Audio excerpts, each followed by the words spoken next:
धर्मपारायण राजा हैं, नाम है उग्रसेन। उन्हीं का पुत्र है ये कंस। जबरदस्ती अपने पिता के गद्दी को छीन कर राजा बन गया और तमाम दुष्टों को अपना मित्र बना लिया है। पूतना, अघासुर, बकासुर, केशी, व्योमासुर, अरिष्टासुर, प्रलंबासुर, कई कई असुर उसके मित्र हैं। और प्रजा में आक्रोश कंस को लेकर, क्योंकि धर्म बंद होने लगे, यज्ञ बंद होने लगे, महात्माओं का कत्ल करवा देता था। जप जोग विरागा तप मख भागा श्रवण सुनई दस सीसा। जो रावण की यहां स्थिति थी वो स्थिति कंस के यहां हुई। और फिर एक दिन कंस ने सभा प्रजा में हमारी जरा अच्छी छवि हो उसके लिए एक अच्छा कार्य किया। अपनी चचेरी बहन का ब्याह, देवकी का ब्याह अपने मित्र वसुदेव के साथ किया और दुनिया को दिखाने के लिए सारथी बनकर रथ चलाने के लिए आगे बैठा कि चलो अपनी बहन को मैं छोड़कर आऊंगा। कई लोग होते हैं ना फोटो खिंचाने वाले, ये कंस भी वही काम कर रहा है। ये जो भी कर रहा है ना वो सब एक्टिंग है, ऐसा नहीं कि ये सुधर गया। समाज में भी कई लोग ऐसे होते हैं जिनको कुछ करना धरना नहीं होता है, केवल फोटो खिंचवाना होता है। अभी हमारे मान कर चला ना, प्रभु को अच्छा नहीं लगा और भगवान ने आकाशवाणी कर दिया, पथि प्रग्रहिणम कंसम आभास्याः शरीरवा अस्यास्मामष्टमो गर्भो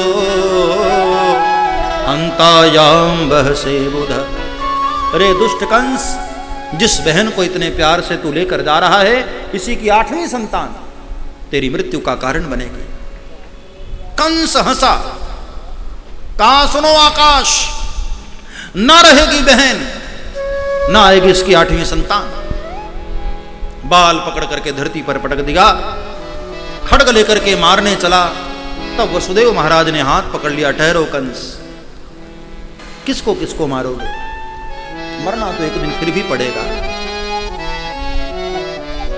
मृत्युर्जन्मवताम वीर देहे न सहजायते। जिस मां के गर्भ से हमारा जन्म हुआ है ना, वहीं से हमारी मौत भी आई। मौत तो हम सब की बहन है, साथ लेकर जाती। मरना एक दिन सबको है। कितना जीते हो तुम, महत्व इसका नहीं है। समाज में तुम कैसे जीते हो, तुम्हारा स्वभाव क्या है, तुम्हारा चरित्र कैसा है, तुम्हारा व्यवहार कैसा है, दुनिया इसी को याद करती। बाकी तुम कितना जिए कौन याद करता है? कोई किसी की तिथि याद नहीं रखता, उसका स्वभाव याद रखा जाता है। किश्तियां बह जाती हैं, तूफान चले जाते हैं, सिर्फ यादें रह जाती हैं, इंसान चले जाते हैं। केवल याद बच जाती है। इसलिए अपने व्यवहार को अच्छा बनाओ, अपने स्वभाव को अच्छा बनाओ। मैं वचन देता हूं कंस, तुम्हें देवकी के पुत्रों से खतरा है ना, हर बच्चे को लाकर मैं तुम्हारी गोद में दे दूंगा, तुम देवकी को छोड़ दो। कंस ने कहा ठीक है, लेकिन मेरी एक शर्त है, जब तक 8 पुत्र नहीं हो जाते तुम दोनों को मेरे कारागृह में रहना होगा। वसुदेव ने कहा ठीक है,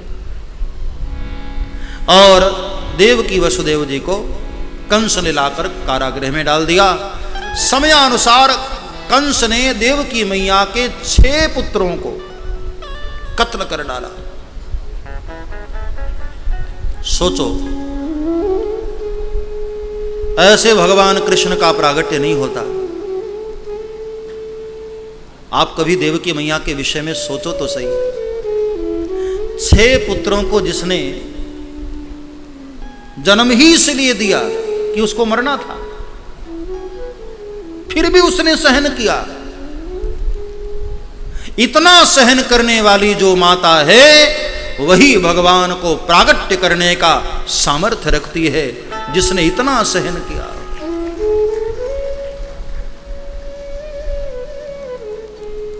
सातवें की बारी आई, तब भगवान ने योग माया से आदेश करके संकर्षण के माध्यम से अपनी बड़ी माता के गर्भ में प्रस्थापित करवा दिया। वसुदेव जी की बड़ी पत्नी है, नाम है रोहिणी। अब जब सातवां गर्भ गायब हो गया, कंस को टेंशन हुई, ये सातवां गायब कहां हो गया। उसके मित्रों ने कहा, सरकार डर के मारे गर्भ गिर गया होगा, इसमें क्या टेंशन। अब भगवान स्वयं आठवें संतान के रूप में देवकी मैया के गर्भ में आ गए। सारे देवता लोग भगवान की गर्भ स्तुति करने आए। सत्यव्रतम सत्यपरम त्रिसत्यम सत्यस्य योनिम निहितम च सत्ये सत्यस्य सत्यमृत सत्यनेत्रम सत्यात्मकम त्वाम शरणम प्रपन्नाः। इस स्तुति का नाम गर्भ स्तुति। आज वह गर्भ भी धन्य हो गया जिसमें स्वयं ठाकुर पधारे। और फिर इंतजार करते करते करते वह महीने करीब आने लगे। आषाढ़ का महीना आया, आकाश में बादल लगे, गर्जना करने लगे बादल, मूसलाधार बारिश शुरू हुई। पूरी धरती पर रंग बिरंगे कीड़े दिखाई देने लगे। धरती ने मानो हरी चादर ओढ़ ली, चारों तरफ हरियाली हरियाली हरियाली दिखाई देने लगी। आषाढ़ उचारम मेघ मलारम बनी बहारम जलधारम।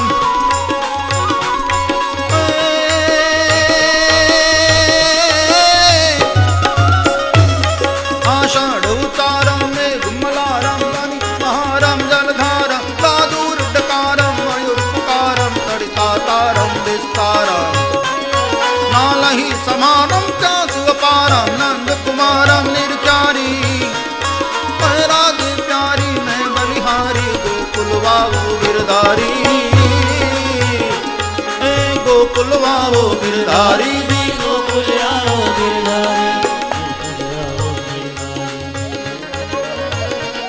आषाढ़ गम गम धरा दम दम बनार दम दम बिजुली। कहराज प्यारी मैं बलिहारी गोकुल आओ गिरधारी गोकुल आओ गिरधारी गोकुल आओ गिरधारी। श्रावण जल बरसे सुंदर सरसे। श्रावण जल बरसे सुंदर सरसे। लता लहरते अंबर से। आषाढ़ का महीना, मूसलाधार बारिश, बिजली की चमक। जैसे खल की प्रीति स्थिर नहीं होती है, ऐसे ही आकाश में बिजली स्थिर नहीं, कभी यहां कभी वहां कभी वहां। घन घमंड नभ गर्जत घोरा। बादल गर्जना करने लगे। और जैसे गुरुकुल में गुरु की आज्ञा पाकर शिष्य वेद घोष करने लगते हैं, ऐसे ही बादलों की गर्जना को सुनकर मेंढक बोल रहे। और जैसे राजा की फौज रंग बिरंगी होती है, धरती पर कीड़े भी रंग बिरंगे दिखाई देने लगे। तब ड्रावक ड्रावक दादुर रव ड्रावकत डहकत मोर मल्हार गिरा।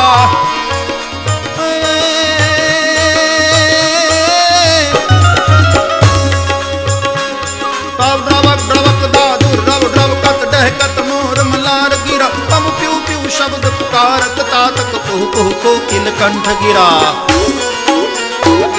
तब गड़र गड़र नभ होत गड़ा का गिरवर पर से शिखर गढ़। अब रुम धुम बरसत बरखा गरर गरर घन घोर गरजे जी, गरर गरर घन घोर गरजे जी, गरर गरर घन घोर गरजे, गरर गरर घन घोर गरजे जी, गरर गरर घन घोर गरजे। आकाश में बादल लगे हैं और सारा विश्व परमात्मा को पुकारने लगा। मोर, कोयल, चकोर, सारे पक्षी परमात्मा को पुकारने लगे।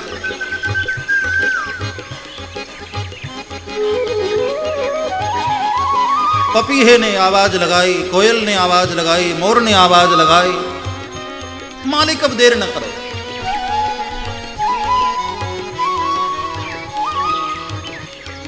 और बिजली कभी यहां चमकती है, कभी वहां चमकती है। बड़ा बड़ा प्यारा वातावरण बना।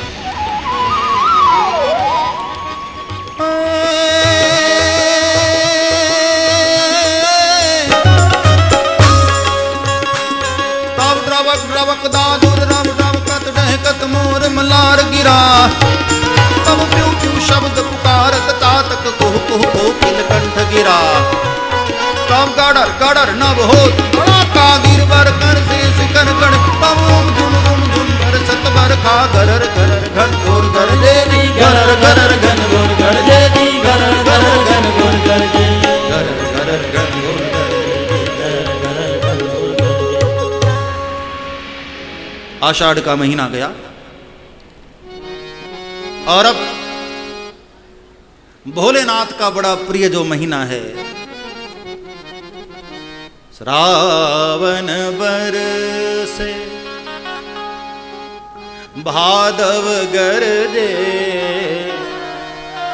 पवन चले पुरबाई। श्रावण का महीना जो माताओं को बड़ा प्रिय लगता है। झूला झूलने वाला जो समय होता है और बड़ा ही प्रेमी युगल को भी बहुत प्रिय लगता है, हमारे लाला को भी बहुत प्रिय लगता है। और भोलेनाथ का तो ये महीना ही हो गया। श्रावण बरसे, श्रावण बरसे, रिमझिम की फुहारें, श्रावण बरसे, सावन बरसे, सावन बरसे, रावण बरसे। आषाढ़ का महीना गया, श्रावण का महीना आया। पेड़ों पर झूले पड़े। मंदिरों में भी लाला झूला झूल रहा होता है। बड़ा प्यारा वातावरण बना। धीरे धीरे धीरे धीरे वैसे तो श्रावण चल रहा है, अभी मौका है। ठाकुर को हम लोग झूला झूला लें तो एक दो गीत भी गा लें झूले का। लेकिन सब बेचारे ऐसे उदास होकर बैठे। घड़ी नहीं देख रहा हूं, लेकिन ऐसा लग रहा है कि 8 के ऊपर जा रहा है समय। आप लोगों का चेहरा मुझे बता रहा है। आप लोग ही मेरी घड़ी हो जाते हो। श्रावण बरसे, श्रावण बरसे। वो महीना करीब आने लगा, भादो का महीना। और अब तो कण कण परमात्मा को पुकारने लगा कि मालिक अब देर न करो। मेरे प्रीतम बहारें आ रही हैं, अब तो आ जाओ। मेरे प्रीतम बहारें आ रही हैं, अब तो आ जाओ। मेरे प्रीतम बहारें आ रही हैं, अब लगाओ। मेरे प्रीतम बाहरे आ रही है, अब तो आ जाओ। घटाएं आसमां पर छा रही हैं, अब तो आ जाओ। घटाएं आसमां पर छा रही है, अब तो आ जाओ। महीना लग गया सावन का, गोकुल में पड़े झूले। महीना लग गया सावन का, शाम गोकुल में पड़े झूले। महीना लग गया सावन का, गोकुल में पड़े झूले। महीना लग गया सावन का, गोकुल में पड़े झूले। और मिलन की गीत सखियां गा रही हैं, अब तो आ जाओ। मिलन की गीत सखियां आ रही है, अब तो आ जाओ। अब तो आ जाओ, आ जाओ।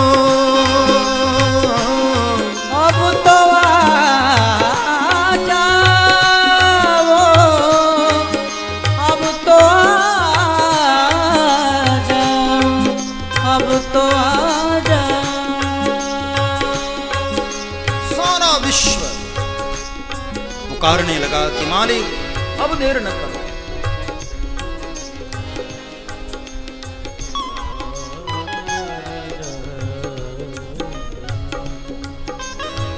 और फिर इंतजार करते करते भादव का महीना, कृष्ण पक्ष, प्रथमा ने निवेदन किया कि मालिक मैं भी प्रथम, आप भी प्रथम, मेरी तिथि में आ जाओ। फिर द्वितीया, तृतीया, चतुर्थी, पंचमी, षष्ठमी और अष्टमी जब आई तो कहते हैं वह कुछ बोली नहीं और गोविंद ने उसे चुना। शाम हुई, जाते जाते सूर्यदेव ने मथुरावासियों को कह दिया कि अब मैं तो जा रहा हूं, तुम सबका सूरज रात्रि में उदय होने वाला है। और रात्रि ठीक 12 बजा, सारी नगरी अथवा तो सारी दुनिया जब सो रही थी, रात्रि ठीक 12 बजे मध्य रात्रि में अचानक 4 भुजा के रूप में परमात्मा का प्रागट्य हो गया। बोलिए चतुर्भुज नारायण भगवान की। चतुर्भुजम शंख गदा युधायुधम, 4 भुजा में शंख चक्र गदा पद्म धारण किए हुए भगवान का प्रागट्य हुआ। कहते हैं देवकी मैया ने पहले तो भगवान का दर्शन करके बड़ी प्यारी स्तुति गाई, लेकिन फिर थोड़ी उदास हो गई कि आप पुत्र बनकर आने वाले थे ना, ये तो 4 भुजा में आप आए हैं जगत पिता बनकर। प्रभु ने कहा मां, अभी मैं खुद की भी रक्षा कर सकता हूं और तेरी भी, लेकिन मैं छोटा हो गया ना तो फिर तुम लोगों को मेरी रक्षा करनी पड़ेगी। वसुदेव जी ने कहा प्रभु मैं कैसे कर सकता हूं, मैं तो बंधा हूं। भगवान ने कहा बाबा मेरा स्पर्श करना, सारे बंधन टूट जाएंगे। और फिर मुझे यहाँ से नंद बाबा के यहाँ गोकुल में छोड़ देना और वहाँ से कन्या लाकर ये कंस को दे देना। भगवान बालक बन गए। बिल्कुल संक्षिप्त में बता रहा हूँ। वसुदेव महाराज ने जैसे ही लाला का स्पर्श किया, हाथ की हथकड़ियाँ, पाँव की बेड़ियाँ टूट गईं और लाला को गोद में उठाया। मैया देवकी ने गोद में लाड किया, दुग्धपान कराया और बाद में टोपले में लेकर के वसुदेव महाराज जैसे ही बाहर की ओर जाने लगे, सारे ताले अपने आप टूटने लग गए, द्वार अपने आप खुलने लग गए। परमात्मा की कृपा हो जाती है सिर पर, सारे द्वार अपने आप खुलने लग जाते हैं। बाहर निकले, मंदम मंदम जलधर। उसी समय हल्की हल्की बारिश की बूंदें शुरू हो गई। तब शेषनाग जी प्रकट हुए और सिर पर छत्र के रूप में आए। यमुना जी के भीतर प्रवेश करते हुए यमुना जी अचानक बढ़ गई लाला का चरण स्पर्श करने के लिए। बाद में रास्ता दिया और नंद बाबा के महल के मुख्य द्वार से प्रवेश करके यशोदा मैया के पास लेकर के लाला को गए।